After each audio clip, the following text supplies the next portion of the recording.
Testing, 1, 2, 3. Testing, 1, 2, 3. Testing, testing, testing. 1, 2, 3. Hello mga tweetpeats! Welcome po sa ating episode for today. At dahil Christmas season, tuturuan ko po kayo kung paano namin ginagawa ang aming Russian potato salad at ang aming macaroni. Dito lamang yan sa Beyond Candid Christmas Special.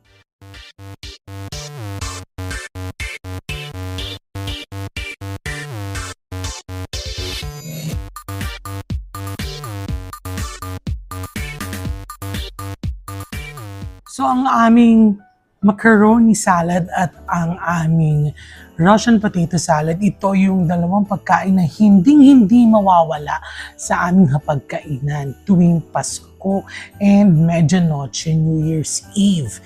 Ito po ay recipe ng aking lola, kaya i-share ko po sa inyo yan. So disclaimer, this is our recipe po ha. Di ko maalala kung ito ay binigay sa lola ko or what. Pero feeling ko bigay ito sa lola ko. And naging tradisyon na sa amin ever since pa. Maliliit pa yata ang mga mami, tito ko, ginagawa na nila to. So, yan. So, ito ang ating mga ingredients.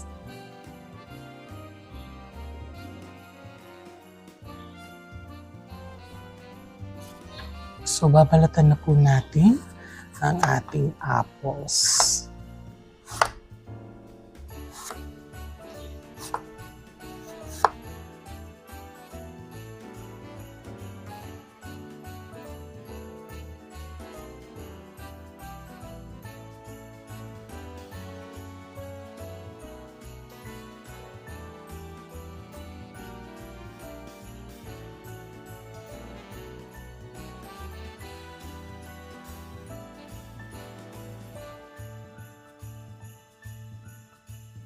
So maghihiwa na tayo ng apple. Yung apple po natin ay bite-sized pieces lamang.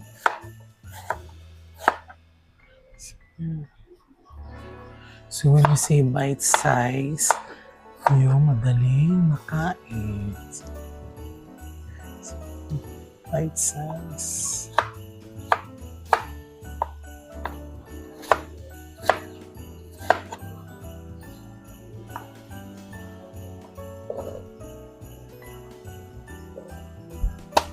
So when it comes to kung gaano karami, itong gagawin ko po ay good for 4 to 8 na katao lamang po. So, depende po sa dami ng patatas na kukunin natin. So kayo na po magtansya. So kung gaano karami yung potatoes, ganun din kadami yung apples natin.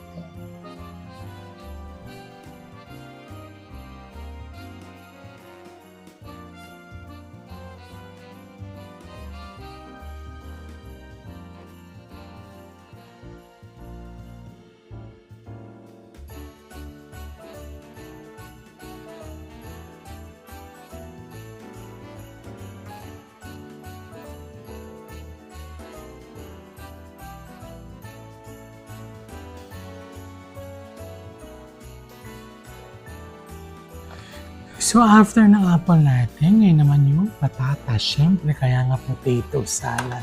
Tatalupin din natin. When it comes to cooking the patatas, make sure na hindi po siya malambot at hindi po ito panlaga. Paano nga ba malalaman kung okay na? Ako, for me, I would know kung okay na yung patatas is, number 1, pag yung water na kung saan pinapakuluan ng patatas ay mag-change color na, magkakaroon na siya na, magiging brownish na siya. Then pag yun ay lumabas na sa water, tutusok-tusokin na natin to make sure na malambot yung loob niya. So yan. So that's the consistency of our potato. So hindi siya malambot, hindi siya ganun kalambot, hindi siya ganun katigas. Yung sakto lang.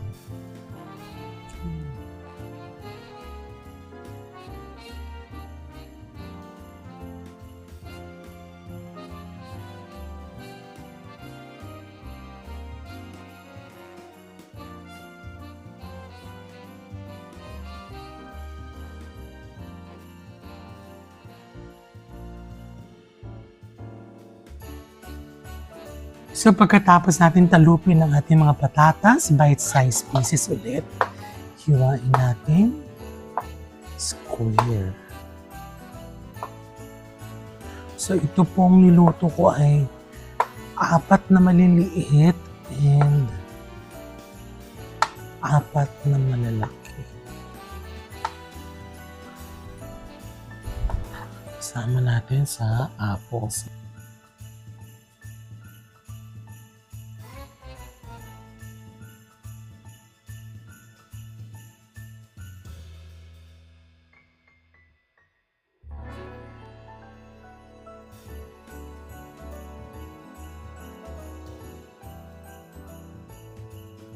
Next, after apple, patatas, ngayon naman ang ating carrots. So, katulad ginawa po natin sa potatoes, papakuluan, tatalupan, and to cube size. So, itong Russian salad, kaya siya tinawag na Russian salad is because it has color pink. Kung saan ginagamitan natin siya ng sugar beets. So, ang sugar beets is famous sa Russia and halos lahat ng kanilang mga food ay mayroong sugar beets po. Ang sugar beets po ay good for cholesterol and diabetes.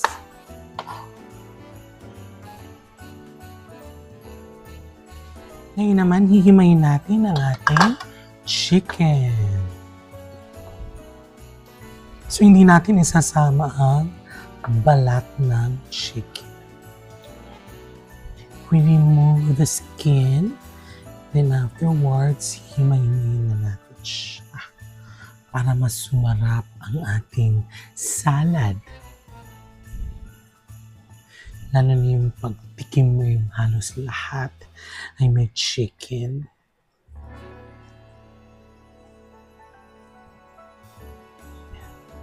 So make sure na clean ang hands natin for this one.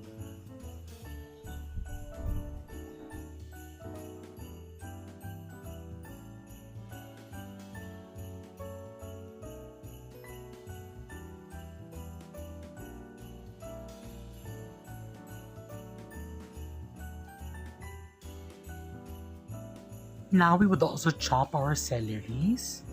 And then, magcha-chop na din tayo ng onions para mas malasa siya. Our tidbits naman, kailangan natin i-drain para mawala ang water. Yan, after himayin natin, yung chicken natin ay ilagay na natin dito. So, halu-haluin na natin siya.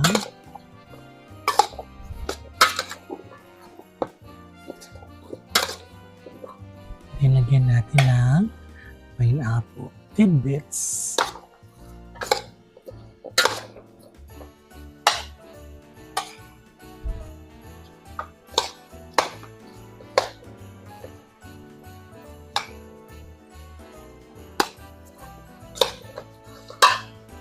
Next, salt para to taste.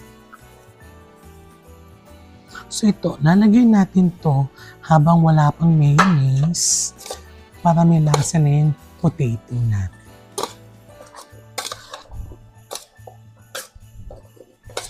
Halu-haluin para hindi maging concentrated yung salt sa isang part.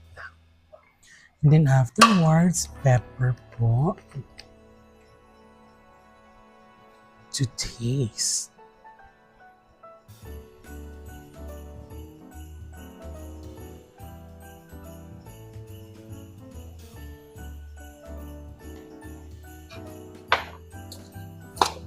Halo-halo.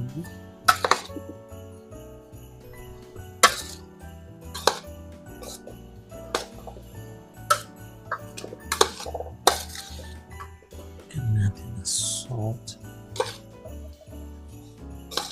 So this is ang pastries na nag-aagaw na creamy, na maalat, na matamis. Then afterwards, lagyan na natin ng celery. Halo-halo lamang po.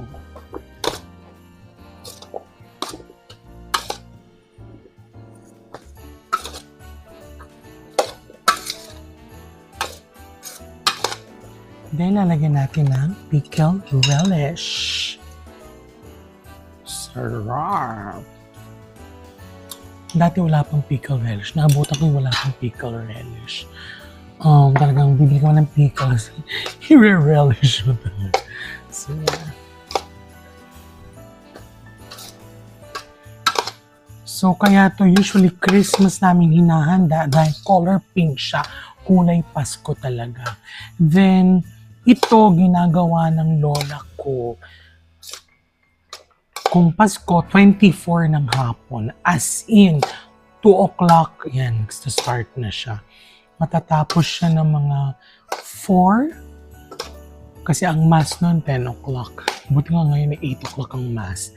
So, ganun din pag New Year.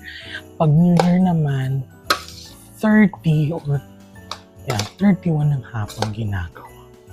So, yan. So, dito ngayon, gagamitin natin ay ang mayonnaise. Itong mayonnaise na to, kaya ito kasi much creamier, mas masarap siya, mas bagay.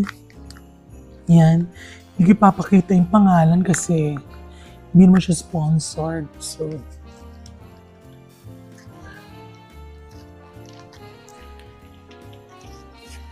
So usually one and isang medium ang ginagawa. So let's check muna kung kasya na yung one. Bango, napakabango. In all fair.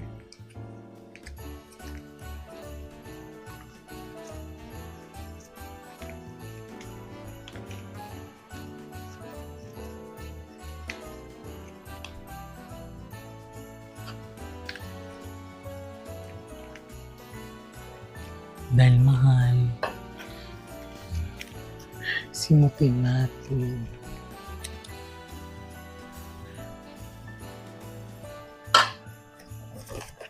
Try natin muna.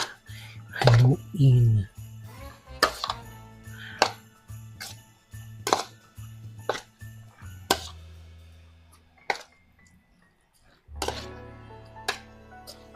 So yung tidbits po natin, kailangan i-drain ha.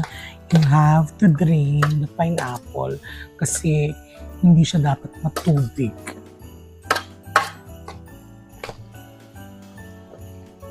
So medyo kulang, dagdagan natin ng mayonnaise. So yan, maliit. Medium size. Yan.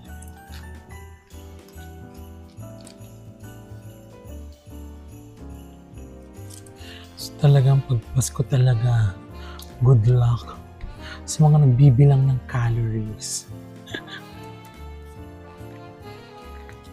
Bihira lang naman ito. Sa New Year naman, maganda itong handa dahil masagana.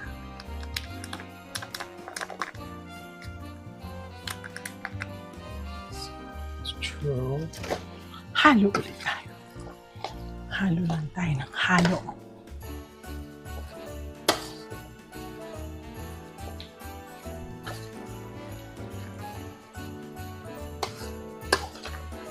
Lagyan na natin din ng salt. Huwag masyadong maalat ha.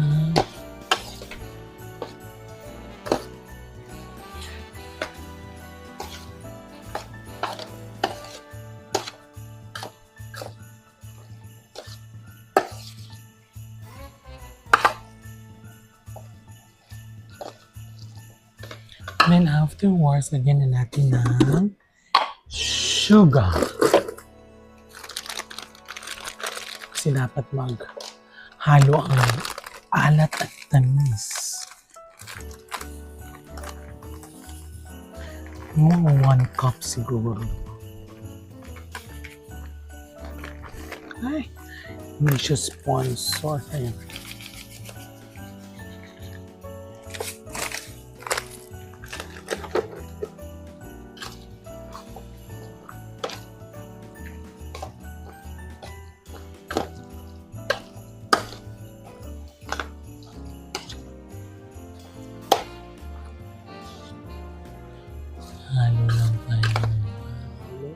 Mabuti.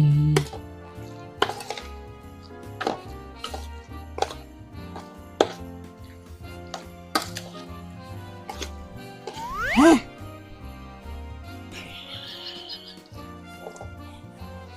Inaamoy ko.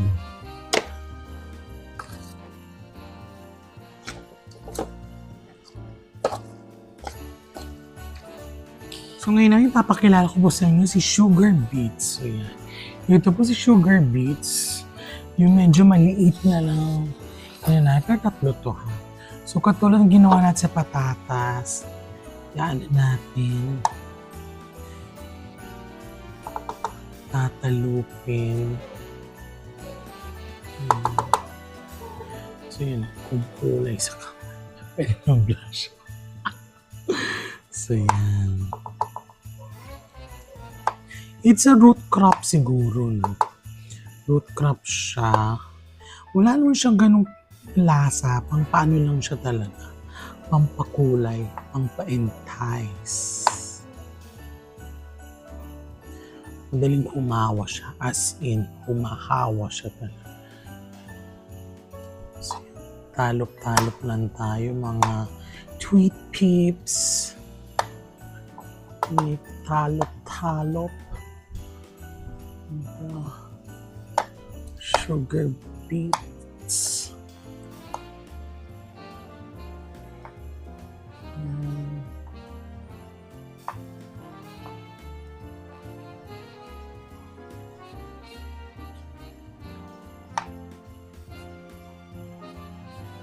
Ang nagawa ko siguro ng 1.5 kilo to.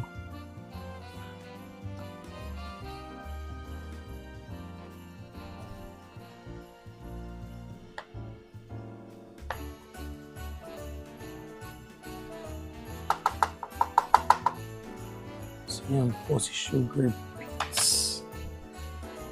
I have to clean kasi sobrang nakakahawa siya. Then, we're going to hiwa it bite size.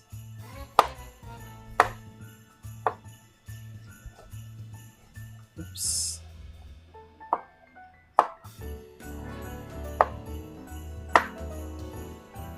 Kulay siya talaga.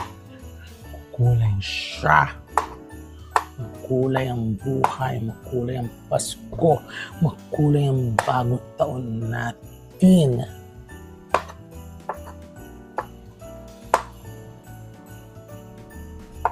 Pero napakamahal na niya. All fairness. Mahal.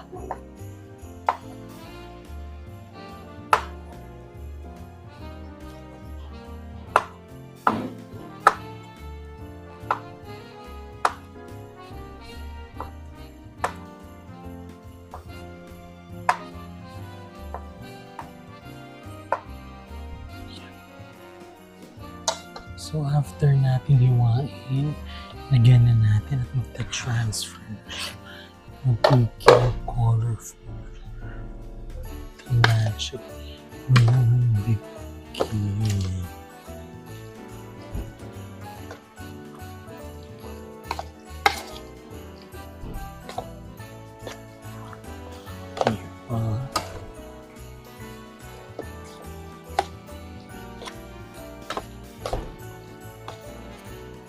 At syempre, huwag natin kakalimutan ng sibuyas or onion para mas lumasa ang ating salad.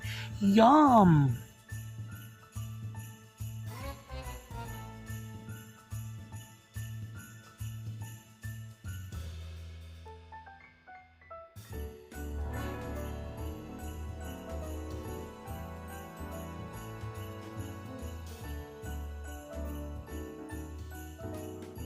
And of course, ang sikreto talaga dito is mix, mix, mix.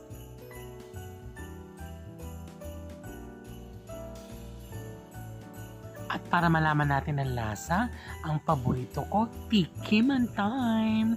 Para makita natin kung tama na ang timpla natin. Kung dadagdagan pa ba natin ng sugar, or ng salt, or ng pepper. Yum! Tara, kain! And presenting you our finished product, our Russian potato salad na lagi naming handa tuwing Pasko at Bagong Taon. Ilagay sa refrigerator para ma-chill, then ready to eat na. So yun, after natin gawin ng fruit salad, potato salad, ilalagay lang natin sa ref, then ready to eat na siya. So yan, pwede na natin siyang pangregalo, ihanda natin sa mga bisita natin. So, yan. So, ngayon naman tayo gagawa ng macaroni salad. May punta nga kayo dito. So, yan. Gagawa tayong macaroni salad. Inano din. Pinakuluan na natin ng elbow macaroni. Nilagay na rin natin ng carrots, tapos may pickle relish, and yung ating onions. So, yan. Inaantay lang namin ang chicken, then ready to mix na tayo. So, after natin himayin ng chicken, ilagay na natin, hinalo. Lagyan ulit natin ng salt and pepper to taste. Para ma-absorb ng macaroni natin ang alat. Halo mabuti. Halo. Next, pepper naman natin.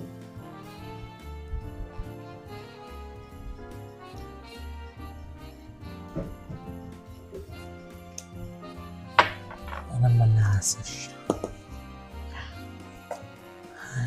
Halo.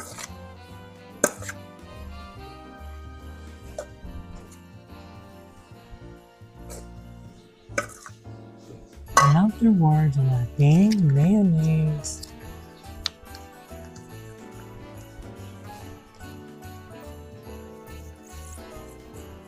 Check natin kung isa't kalahati ng malat.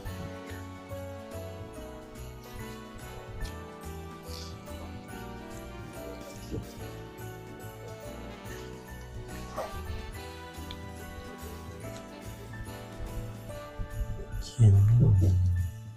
Simutin kasi mahal. So, katulad ng potato salad, madali lang naman siyang gawin, pero yung preparation yung mahirap. Pagtalop ng carrots, pagpapakulo ng pasta, pakulo ng chicken. So, ganun.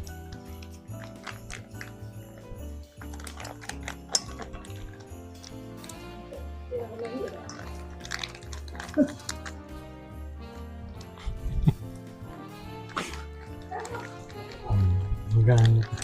Nagugugas na kasi. Then, halo.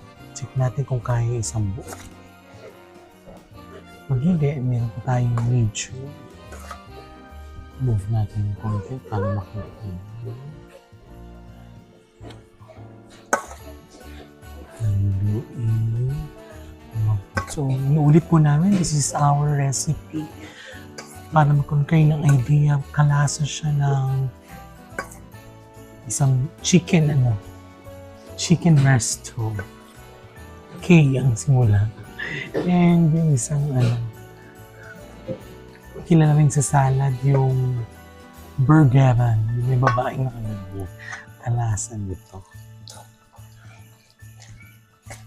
So, ang sikreto dito yung maraming chicken, tama ang timpla. Natatakam na. So, exercise na rin yan yung paghalo.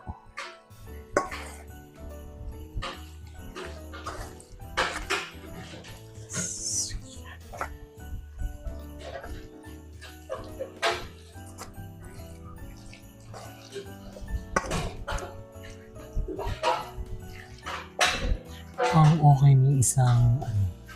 okay na isang mayonnaise. After, lagyan natin ng sugar. Kumusta yung mga sugar na?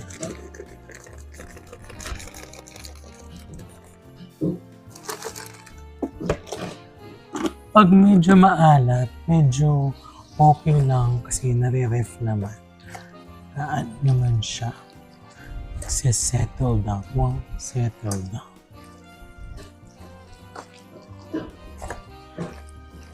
So, halo ng halo is the key. And of course, yung ating onion para malasa.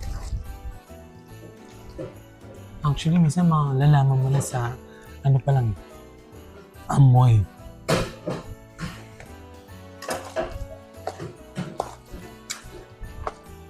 So this is siguro mga 2 kilos na.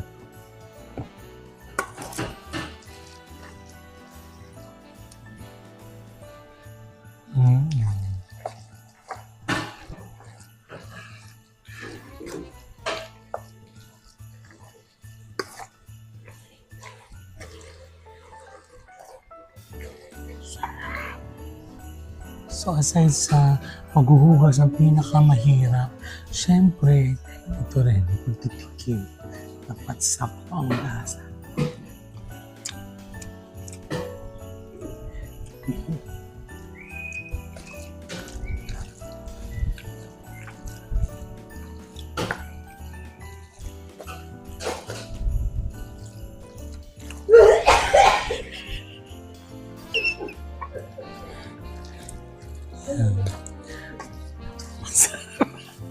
Masarap na siya. Candy na.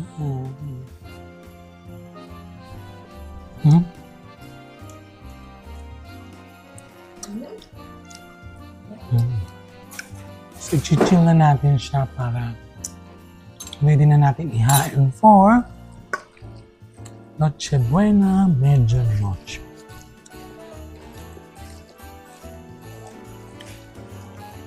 So, yan ang ating macaroni salad.